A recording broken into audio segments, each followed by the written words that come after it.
bisa berarti baca. intinya santri itu di dalam bahasa Sanskerta adalah sastri. Sastri. S A S SASTRI. Sastri. Sastri artinya.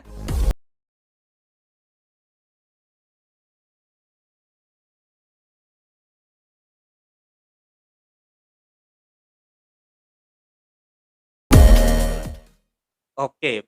Apa yang buat Edwin akhirnya kan gini, misalkan nih saya masuk jurusan katakanlah satu jurusan. Ketika lulus justru setelah lulus saya nggak concern lagi tuh tentang jurusan saya. Banyak kan yang Satu gitu kan. jurusan. Setelah Misalkan saya lulus, masuk jurusan katakanlah PAI. ya. Tapi ternyata setelah lulus, ih kok nggak mau jadi guru. Kan banyak tuh ya kan. Ibaratnya belok dari jurusannya. Nah, sementara yang dilakukan Edwin adalah ketika Edwin sudah ngambil jurusan sejarah, pun sekarang sudah menyandang status sebagai alumni, tapi tetap concern. Ya kan, oh iya ya, gue mau nyemplung sekaligus lah gitu. Akhirnya kayak Leslie pun tetap jalan. Apa yang buat Edwin akhirnya sampai berkepanjangan gitu? Ya karena emang saya sudah berkecimpung dalam dunia sejarah, artinya sudah menggeluti ilmu-ilmu sejarah, karena sejarah itu asik dan menyenangkan gitu. Oke, Dan kalau sejarah tadi menjadi pelajaran yang sangat penting sekali gitu. oke. Edwin tadi bilang setelah menggeluti sekian lama, sekian banyak buku, Ya, sekian banyak jurnal katakanlah gitu. Kalau kita boleh tahuin, momen apa yang bikin Edwin, wah gue bahas sejarah nih, seru nih, apa gitu?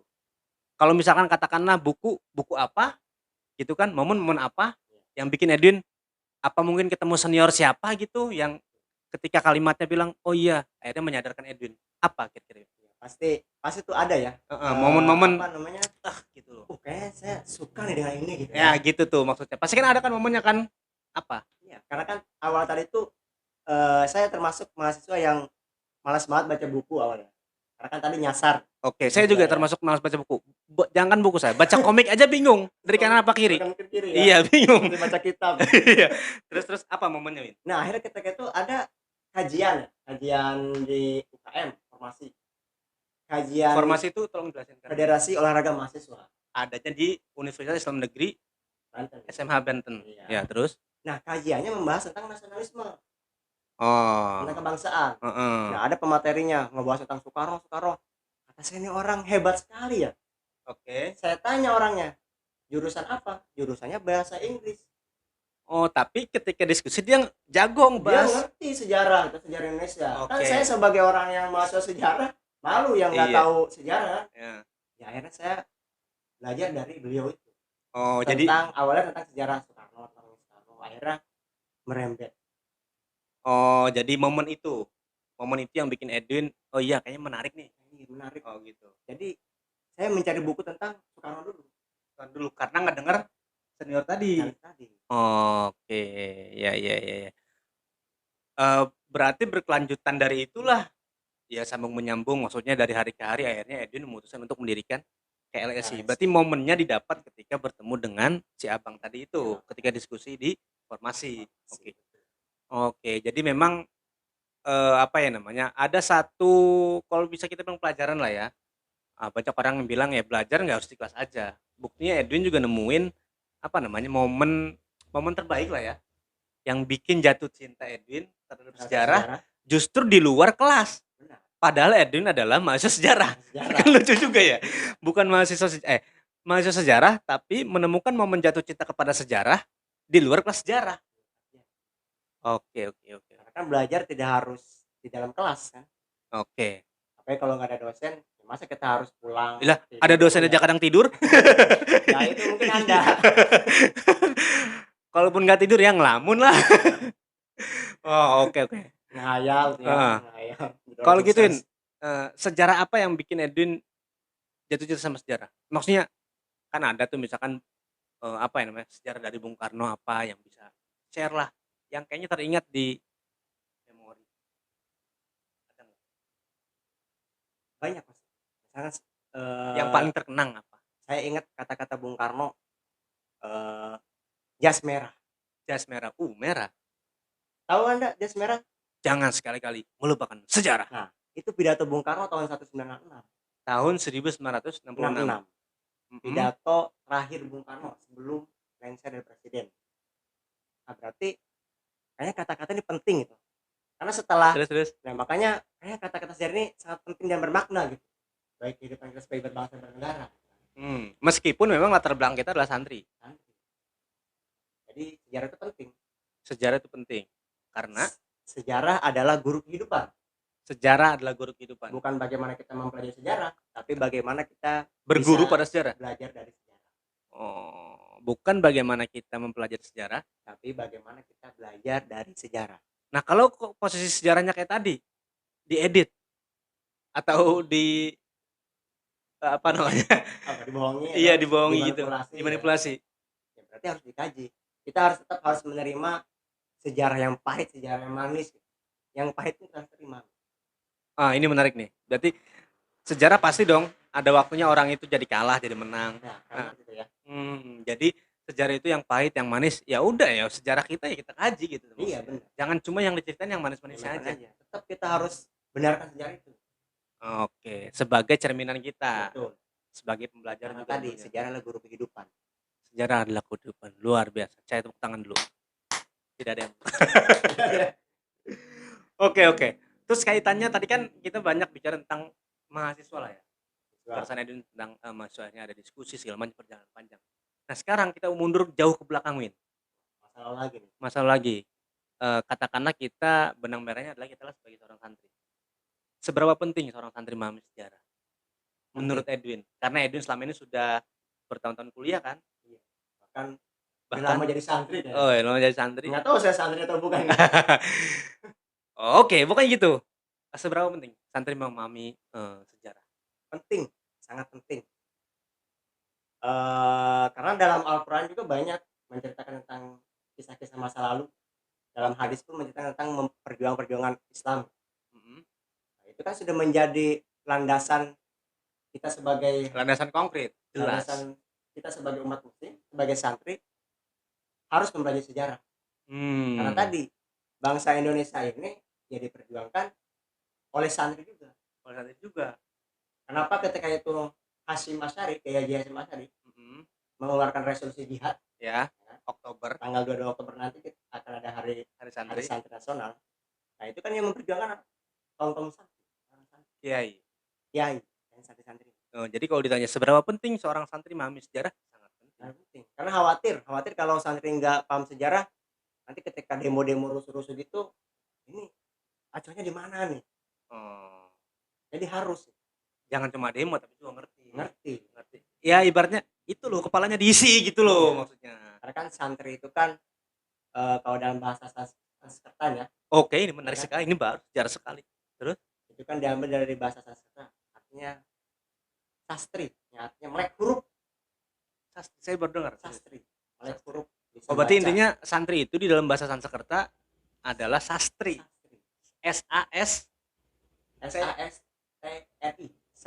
Sastri artinya melek huruf, bisa membaca. Santri kan disebut sebagai orang yang berilmu kan, sedang mempelajari ilmu. Jadi ilmu apa saja harus kita pelajari. Termasuk salah satunya adalah sejarah. Harus sejarah. Oke. Terus karena santri itu nggak ada kan di dunia Arab tuh nggak ada santri. Iya. Santri itu khasnya Nusantara. Di Arab ya tolib aja kayaknya.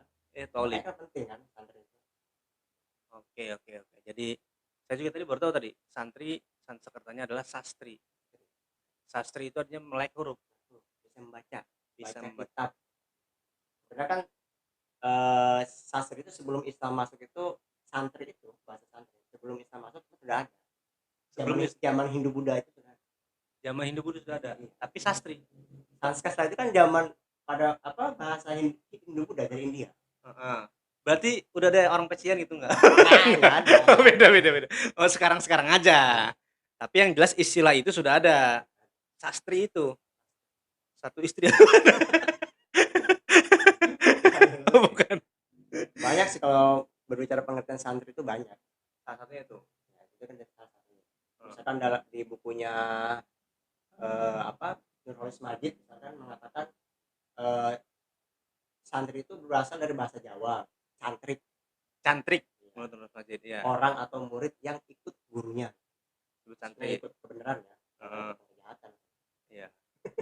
Oke. Oh, terus juga mungkin juga salah satu peneliti barat itu siapa? Clifford Geertz ya? Clifford Geertz. Iya, saya salah nggak nyebutinnya? Yang Benar, katanya benar. membagi 3 apa namanya golongan atau apa sih? Golongan ada Orang Jawa, priai, priai, santri abangan, santri abangan dan priai, santri dan abangan. abangan ya. Jadi yang paling tinggi adalah priai. Priai. Jadi memang hazanah-hazanah Hazanah-hazanah. mengenai iya hazanah kan hazanah-hazanah mengenai santri sudah banyak gitu ya. Sudah banyak bahkan sebelum ya kita ini. Kalau kita berbicara masalah tokoh Win. Tokoh. Iya, kira-kira Edwin ada nggak satu tokoh yang apa ya namanya yang bikin Edwin tergugah gitu sebagai katakanlah latar belakang kita adalah santri. Oh iya penting juga pelajari santri kayak si A nih. Tokoh yang saya kagumi tentu Presiden Republik Indonesia yang pertama, Soekarno. Terus kenapa? Saya suka Soekarno. Selain tadi yang disebutin jas merah, kenapa? Soekarno itu kan kalau dari lihat latar belakang, bapaknya Islam kejawen, ibunya Hindu. Ternyata Soekarno ini Muslim atau bukan? Ya. Tapi dia bisa disebut sebagai santri karena pernah belajar dengan Muhammadiyah. Pernah mengajar di sekolah Muhammadiyah. Pernah mengajar juga? Iya. Ngajar sejarah juga. Mengajarnya sejarah. Dan beliau suka dengan buku-buku sejarah. Berarti waktu itu sekarang mempelajari dia sendiri. Bukan ya? Enggak. Kan dia belum jadi sejarah ya. Belum menjadi tokoh pahlawan. Oh iya. Oh gitu. Terus selain itu maksudnya kesan apa yang bikin Edwin banyak sebenarnya. Dia tokoh dunia, tokoh yang bisa menggelar dunia. Kan tidak ada presiden Indonesia yang ditakuti oleh negara-negara lain. Termasuk Soekarno. Oh sampai namanya pun ada di jalan. Betul, banyak. Jadi jalan Di Arab ada, di Meksiko ada. Di Meksiko ada? Ada, jalan Soekarno. Saya kira jalan Edwin. Kan Soekarno namanya. Oh iya. Oh gitu. Jadi Soekarno ya, tokoh yang kalau tokoh Islamnya Win. Tokoh Islamnya yang dari Edwin kaji, yang mungkin juga bisa mungkin juga kan para teman-teman yang nonton juga butuh referensi toh dari orang-orang yang telah mengkaji sejarah sekian. Ya, kalau dalam tokoh Islam banyak sebenarnya. Cuma ada satu yang saya kagumi, Sultan Agung Mataram. Sultan Agung Mataram. Tuh teman-teman pesan dan tren. Sultan Agung Mataram. Ya mungkin juga ada yang pertama kali baru dengar. Beliau adalah dia pernah menjadi ya terusin. Iya, dia pernah menjadi sultan. Jadi iya lah sultan. Gimana dibilangin lagi? Iya, betul. Jadi sebelumnya kalau pangeran-pangeran yang lain itu kan hidupnya mewah. Nah, Sultan Agung Mataram ini sebelum menjadi sultan, dia hidupnya di pesantren, di pondok. Wow. Masa kecilnya nyantri dulu itu benang merahnya. Nyantri dulu di iya. Di pondok Ki Jejer. Wow, luar biasa ya. Jadi beliau tuh nggak mau menjadi sultan, nggak mau sebenarnya, nggak mau. Pada waktu itu nggak mau. Emang nggak ada tah pangeran yang lain? Kenapa harus dia gitu? Orang-orang percaya sama dia karena nyantri itu mungkin ya. Oke. Dia nggak kepikiran dengan harta dan kemewahan pada waktu itu. Jadi merakyat dengan santri. Luar biasa. Maka filmnya ada. Oh filmnya ada. Judulnya Sultan Agung Mataram, Perjuangan Tahta dan Cinta. Wih.